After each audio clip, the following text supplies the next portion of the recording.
జై హో మాత. జిల్లెళ్లమూడి అమ్మ ఆర్తత్రాణ పరాయణత్వం. సహనమే రూపుదాలిస్తే అది అమ్మ.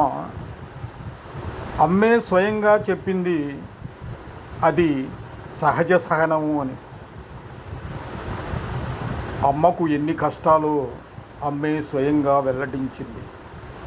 అన్నీ ఓపికగా సహనంగా భరించింది.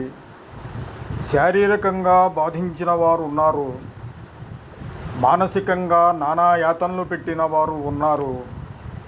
అన్నీ అమ్మ సహనంతో భరించింది.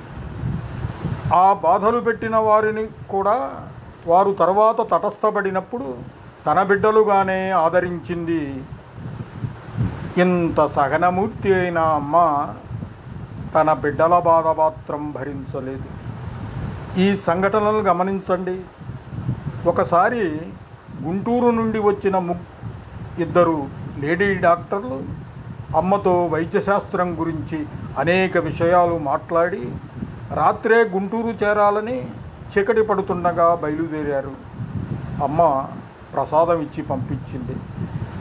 వారు వెళ్ళిన కాసేపటికి అమ్మ ఎవరో సోదరిని చూడాలని చెప్పి జీబు ఎక్కి 7వ మైలుకు వచ్చింది. తీరా అక్కడికి వెళ్ళేటప్పటికీ ఆ డాక్టర్లు ఇద్దరు అక్కడ ఉన్నారు. విషయం విచారిస్తే వారు పరుసు మరొక సోదరికి ఇచ్చి మర్చిపోయి వచ్చారట. వెనకకు వెళ్ళటానికి చీకటి పడింది. ఏమి చేయాలో తెలియక నిలుచున్నారు. అమ్మ రాకతో వారి ఆశ్చర్యానికి ఆనందానికి అవధులు లేవు. అనుకోకుండా రావటంతో అమ్మ వెంట వచ్చిన రామకృష్ణన్నయ్య వాళ్ళ దగ్గర కూడా డబ్బులు లేకపోవడంతో డ్రైవరు నా దగ్గర ఉన్నాయి అని ఇచ్చాడు. చీకటిలో వారిని ఎలా వదిలిపెడతామని అమ్మ వారిని జీపులో బాపట్ల తీసుకువెళ్ళి దించింది.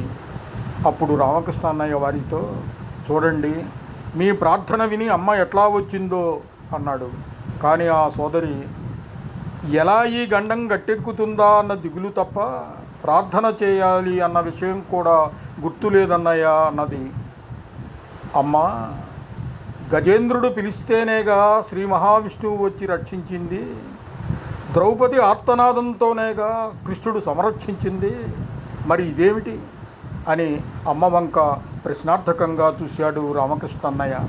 అమ్మ, వారి అవసరమే నాకు పిలుపు, పైగా అడగకుండా పెట్టేదే అమ్మ అని అపూర్వమైన నిర్వచనాలు ఇచ్చింది అమ్మ. మరొక సంఘటన చూడండి. ఒక మహర్నవమి నాడు అమ్మ కారులో హిమాలయం వెళ్ళటానికి అంతా సిద్ధమైంది. అమ్మ మేడ దిగింది, కారు ఎక్కింది, కారు సాగింది. కారు 10 గజాలు సాగిందో లేదో కారుని ఆసుపత్రికి పోనివ్వమంది అమ్మ. ఆ సమయంలో హిమాలయంలో పూజలు నయనానందకరంగా జరిగిపోతున్నాయి. హైమకు జరిగే పూజలు చూడటం అమ్మకు అత్యంత ఇష్టం. పైగా అమ్మ కూడా పూజలు అందుకోవాలి. కానీ అమ్మ ఆదేశం మరి. కారు మెడికల్ సెంటర్ ముందు ఆగింది. అమ్మ మామూలుగా మంచం దిగి 4 అడుగులు వేయలేని అమ్మ కారు దిగి చకచక లోపలికి నడిచింది. ఒక మంచం ముందు ఆగింది. అతని దగ్గరకు వెళ్ళి కూర్చుంది. అమ్మ అతన్ని నఖశిఖ పర్యంతం పరిశీలించింది. ఎక్కడా జీవకళ లేదు. కళ్ళు గుంటలు పడిపోయి పచ్చగా ఉన్నాయి. అమ్మ పొట్టపై చేయి వేసింది. లివరు బాగా పెరిగి గుండె దాకా వ్యాపించింది. ఆయన మాట్లాడలేని పరిస్థితి. ఆయన శ్రీ గరుడాద్రి వెంకట సుబ్బయ్య గారు. పక్కనే ఉన్న ఆయన కొడుకు 7 ఏళ్లవాడు. వాడిని పిలిచి ఒక పండు వాడికిచ్చి వాడిని ఒళ్ళోకి తీసుకుంది. అది చూసిన సుబ్బయ్య గారి కళ్ళు శ్రావణ మేఘాలై కన్నీటిని కురిశాయి. బంధువులంతా బాబురుమన్నారు. అందరూ ఇది ఆయన అంతిమ ఘడియలు అనుకుంటున్నారు. అమ్మ అక్కడ నుండే నెల్లూరు డాక్టర్ సుబ్బారావు గారితో మాట్లాడింది. వెంటనే రానన్నా, నా కోసం వచ్చినట్లు రానన్నా అని ఆయనను ఆజ్ఞాపించింది. అమ్మ గొంతులో ధ్వనించిన ఆప్యాయత, అనురాగం, వాత్సల్యం, కారుణ్యం అతనికి అమృతం పోసింది. ఆ రాత్రికే డాక్టర్ గారు రావటం, అమ్మతో సంప్రదించి మందులు వాడటం, ఆయన క్రమేపీ వ్యాధి విముక్తుడైనాడు.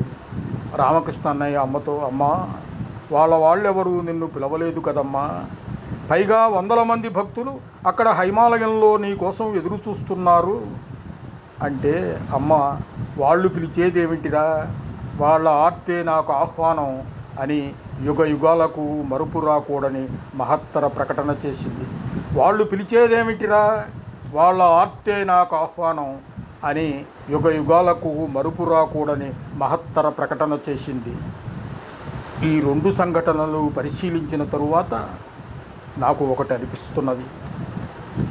వారెవరూ పిలవకుండానే అమ్మ వాళ్ళ అవసరం గమనించో, వాళ్ళ ఆర్తి గమనించో వెళ్ళి ఆదుకోవటం అమ్మ మాతృప్రేమకు తార్కాణం. ఇది అందరూ గమనించే ఒక కోణం, మానవీయ కోణం. ఈ సంఘటనలో మరో కోణం ఉంది, అది దైవ కోణం. అది ఇది. అమ్మ ఈ సంఘటనలను వివరించేటప్పుడు తన ముసుగు కొంత తొలగించి తన సర్వజ్ఞతను, సర్వవ్యాపకతను, దైవ లక్షణాన్ని మనకు వెల్లడి చేసినట్లేగా.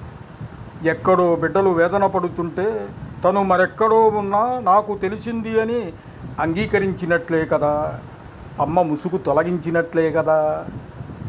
గజేంద్రుని రక్షించుటకు పరుగు పరుగున వచ్చిన పరమాత్మ ఏ వాహనం ఎక్కకుండానే, ఏ ఆయుధం ధరించగానే కనీసం లక్ష్మీదేవి చలాంచలమైన విడక వచ్చాడు కదా. ఇక్కడ అమ్మ తన జగన్నాటకం, దాగుడు మూతలు మరిచి బిడ్డల రక్షణలో తన ముసుగు జారిన విషయం గమనించలేదు కాబోలు. అది ఇలా మంచిదైంది. ఇది అమ్మ ఆర్తత్రాణ పరాయణత్వం. అందుకే అమ్మ జగన్మాతే కాదు, జగద్గురువే కాదు, జగదీశ్వరి కూడా. జై హో మాత, జై హో మాత, జై హో మాత, జై హో మాత, జయ హో.